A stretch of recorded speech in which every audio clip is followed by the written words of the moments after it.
My brother is Kalu. I am Bhura because I'm more on the whiter side. It's like means we are two brothers living in the same home, and then we started creating boundaries. Like this is my room, this is your room, and you are not allowed to enter into my room. Hello, Yash. Hello, sir. How are you? Ash कर रहा हूँ. Awesome. I think where we left last time, we left it at a very beautiful juncture. We were discussing about subtle nature of different boundaries, and we left at a point where we were discussing about food. I interrupted you in between, and we stopped there. So probably that could be a starting point. Sure. So food habits, we were Hmm. talking about veg, non-veg, and vegan, everything, what we carry as a value and value system, and then it becomes so hardened that uh, it creates a difficulty in experiencing our life and even going to places where we don't see people eating the way we want them to eat. So yeah. Very subtle, very important, very relevant in day-to-day life. In modern times, one travels a lot, but the food habits come from several generations before when people were actually not moving so much. So food habits actually got developed according to the geography. If somebody is living near a coastline, he has seen fish being eaten by all generations. As a child, he is given fish to eat. So in Mithila, the Maithili Brahmins eat fish. It is vegetarian for them. So vegetarian, non-vegetarian has very subtle differences. If somebody is eating rice because the region in which he lives or has grown, rice grows better there. Here in Kerala, there is something called coconut. The coconut tree is capable of supplying everything that a human being needs. Actually, in Lakshadweep, we visited an island where only one family lives, and all they need from outside is rice. Everything else, they are self sufficient. They make wine out of coconut, they make sweets out of coconut. The coconut oil is used for cooking. That is their food habit. It has got developed. Historians have debated whether Aryans were meat eaters or not. If somebody is living near a jungle where the cultivation is not convenient, one will depend on eating meat. So there are certain tribes in Northeast where the saying is that they eat everything that moves. It is also a function of climate. If you're living in a very hot area, you'll have different kind of food habits. I mean, as a child, I remember we used to have 15, 20 cups of tea because I was living in Uttarakhand, where it was extremely cold. एक joke, भगवान Mahavir Jain, he would he was a thinker. He was thinking about how society should run. He was giving a preaching. There were no loudspeakers, so the prominent people were sitting in front. So he says, ब्याज नहीं खाना है, and that would harm people's interest. So word that got spread was प्याज नहीं खाना है. The entire community gave up onions. It is also a function of identifying from nature what is good for health and what is not. Essentially, you need protein, you need carbohydrates, you need vitamins. So actually, every food habit or food system has these elements. And this has got developed over centuries through human wisdom. So no food system is superior, no food system is inferior. Actually, on earth, eating meat or eating other animals. So essentially, what we have to analyze, internalize is that my food habits got developed because of certain regions in a certain pattern. It is neither superior nor inferior. भगवान कृष्ण मक्खन मलाई खाते थे, and that is how cows were worshipped. Essentially, cows were worshipped because they would give birth to bullocks who will be useful to supplement human muscle power, whether in plowing the field or drawing water out of rahat or for transportation. Now, there are injections which produce only female cows, no bullocks. That bull has become, which was worshipped barely 50 years back, it was worshipped in the village, has become defunct, obsolete, because the tractor came to supplement human muscle. Somewhere else, where bull is not required, and let's say transportation is through horses or human muscle power is supplemented through horse power, then bull can be eaten.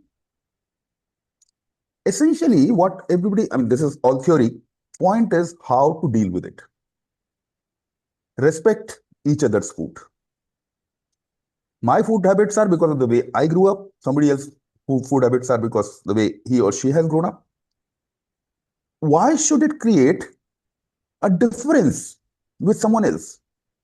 And why should that difference be honored and valued? Why can't we simply celebrate the difference of food habits? I think even if we look at, there are multiple aspects probably, and this call might not be a right medium or a tool to get into those dimensions. But one thing, what I see as a hypocrisy is like at one place we worship cows and buffaloes or any other creature, but at the same time we do harm to them just for the production sake of things, consumerism side of things. Like, let's say we need a lot of milk production. That could be the reason why we are giving, like the example you took, giving more birth to female cows. And then we are sedating them, we are injecting into them, we are making all the bulls, they are running on the roads and they are the reason for accidents and they are not taken care of because we are vegan or vegetarian, but the amount of production we demand from them is not human or it's not natural. And we go into unnatural ways of dealing with it. And on a physical level, we are not killing it, but on an emotional level and on a deeper level, we are actually killing them. So, yeah. And I think it's like you mentioned, it is also linked with the ethnicity, probably. Like if I am born in North America, uh, that ethnicity teaches me something, and there are certain things which are available in abundance, and I tend to them as a food habit. And then if I move to, let's say, African countries and so on, so at every place things change. Like if you talk about China, even like the northeast example you took, they eat everything. They can eat cockroach, everything, which is so difficult for us as Indians to digest, as a thought also means. So yeah. So can you also draw a line between how food habits are linked to ethnicity, and ethnicity in itself is a boundary means, but Yes, it's too subtle. yes. So the problem is not with the food habits. Problem is associating food habits with religion and ethnicity and making that sacrosanct. That is what divides human beings from each other. Then it gets a religious color. It gets included in my do's and don'ts list. The problem is there. It's not about what do I eat. It is about what I eat, how much is it connected with my identity. Yes. When it becomes incorporated, an integral part of my identity, then conditions for boundaries arise. Yeah, and I was reading one report. Means now what has happened in cities, like people have started feeding pigeons.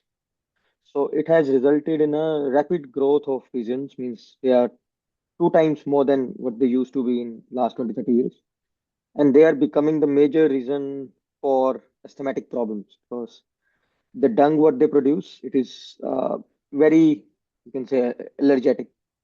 And similarly, I was reading one story once. Means it is around this point. Let's say if someone stops lion hunting deers, they see that it's a cruelty and we should not let it happen.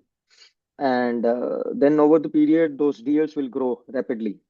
They will start gazing the forests, and that will remove all the plants or trees probably, because once their production increases, uh, they will try to feed on whatever is available in the environment.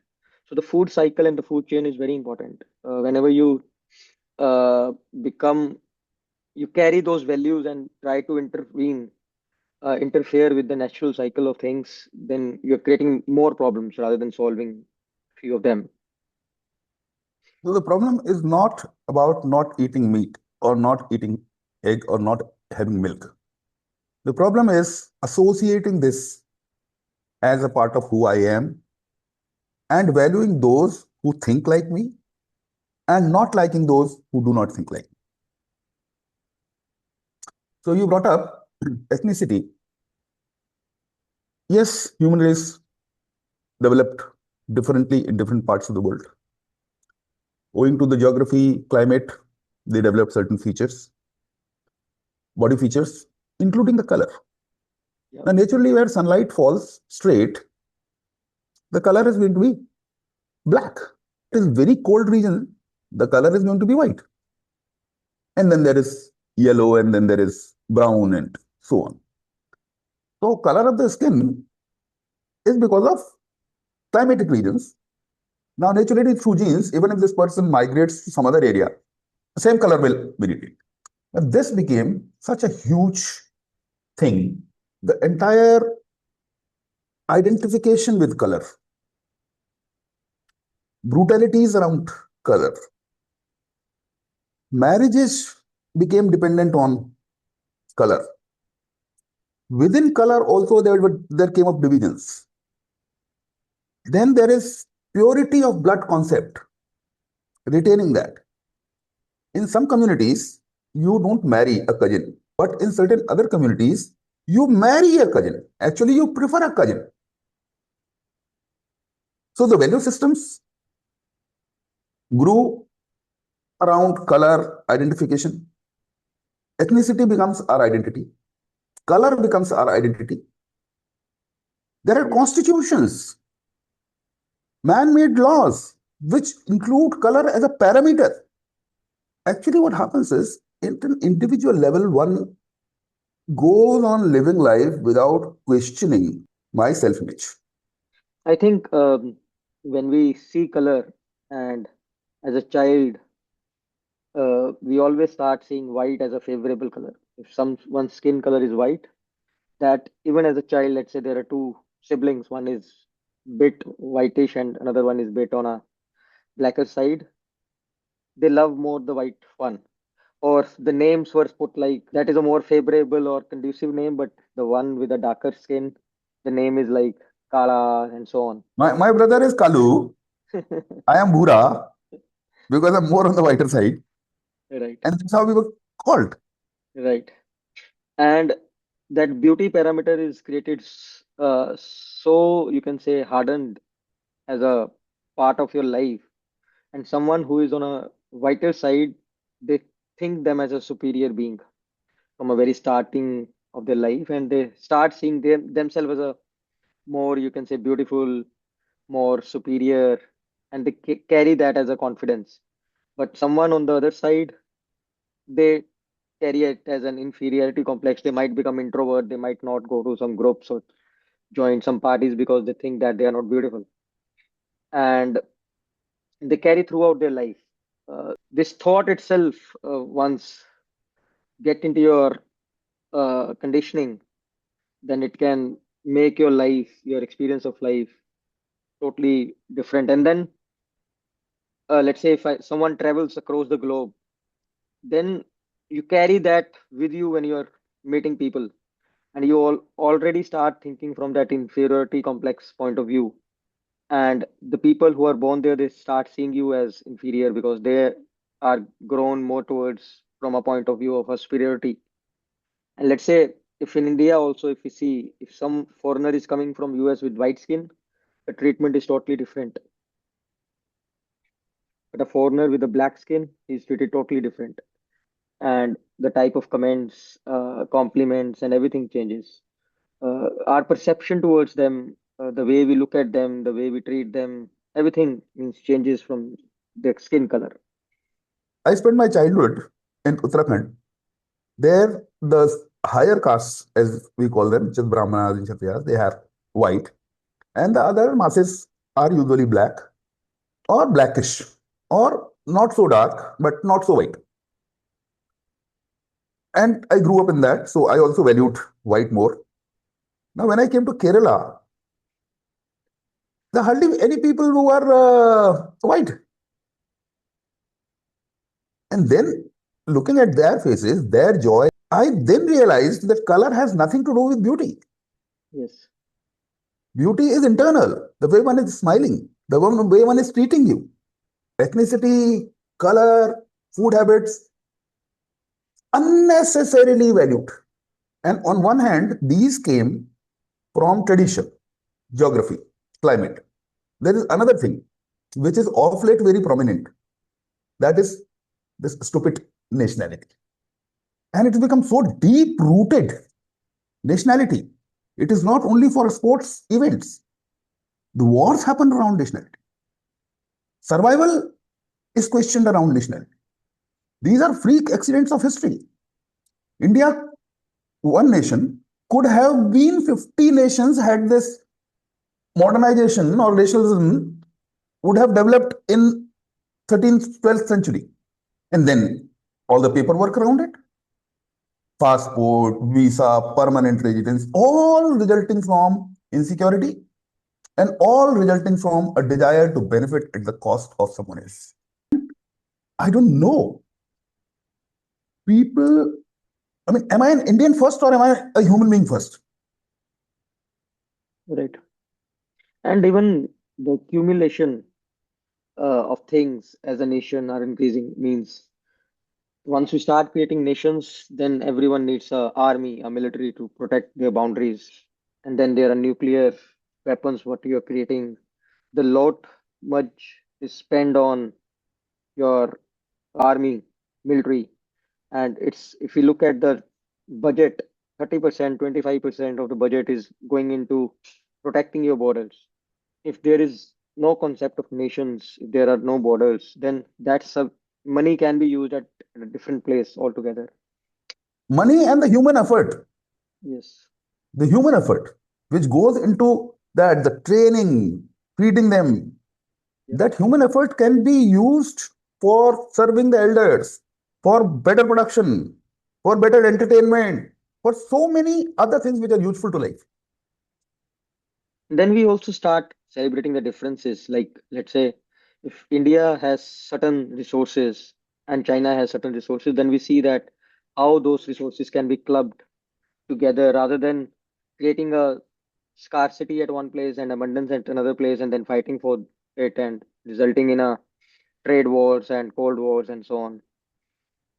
All unnecessary, all human created, all created because of insecurity and because of a desire to benefit at somebody else's cost. Essentially, all are created for controlling resources, Yes. even though that control over resources comes at the cost of human lives, of human civilization, of humanity. Yes. And if you look at the resources all around the globe, they are already in abundance. Like if we take an example, the entire population what we have, and the capacity of resources what we have, it's already 3x. But still, if you look at 70% of people, they don't have right to good food, good basic needs, prevalent needs. And the 30% or the 20% are having control of all the resources of the world. And then there are nations where people are not getting enough food, and then there are nations who are wasting the food at a very huge capacity. And probably we also need to see what could be the way to look around it, what could be the tool a person can use to see beyond these aspects of life and seeing other human as a human. I would like you to undertake a little research on how much of cumulative human effort is going in the civilization for preparing for the war, including the mind that gets applied to it, including the production facilities for arms. And if these arms are not used, then the effort that goes into disposing them. Make any guess? It's already in top three of the biggest, you can say, industries, warfare and everything. How much of human effort is unnecessarily being wasted because of this stupid nationalism? At least 35%. Is it necessary? It's Is it growing. the sign of a mature civilization? It's like means we are two brothers living in the same home, and then we started creating boundaries. Like this is my room, this is your room, and you are not allowed to enter into my room. And then we create certain rules. Then I put my dog at the boundary of my room, and he start putting his resources. Then we start protecting those boundaries. Then we put rules like you can only visit my room once in a day, and that too on my permission.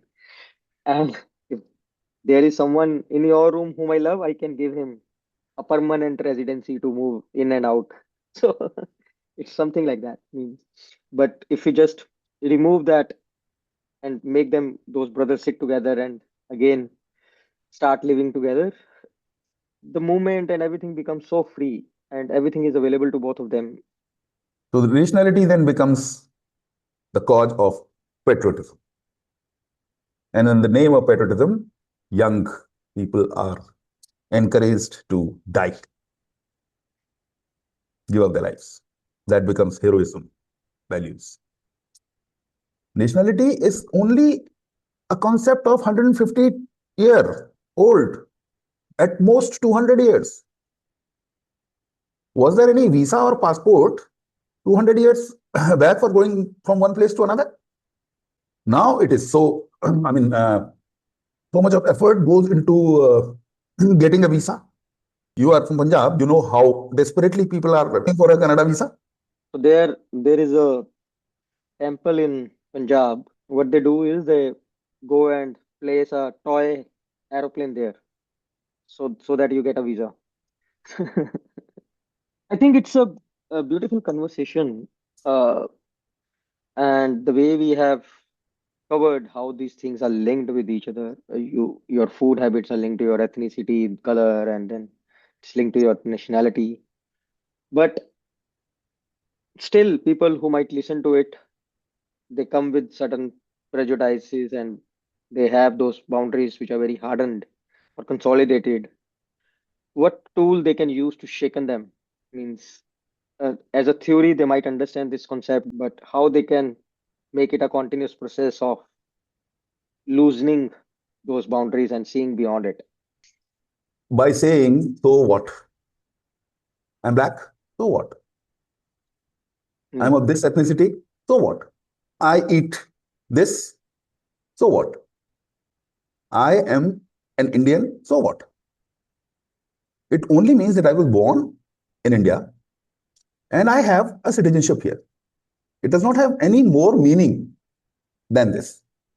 So the answer to your question is whatever comes, whatever you are, you think you are, ask or say, so what? And if there is a resistance in saying so what, then you come and discuss with me. Oh, beautiful. So what? A beautiful mantra, I guess. So means any conflict if arises in you around these four things, the first reflection could be, so what? Yeah. Thanks. Thanks for sharing that. And Wonderful. probably that is where we end today's conversation. And with a promise that next time we go more subtler into it. Thanks.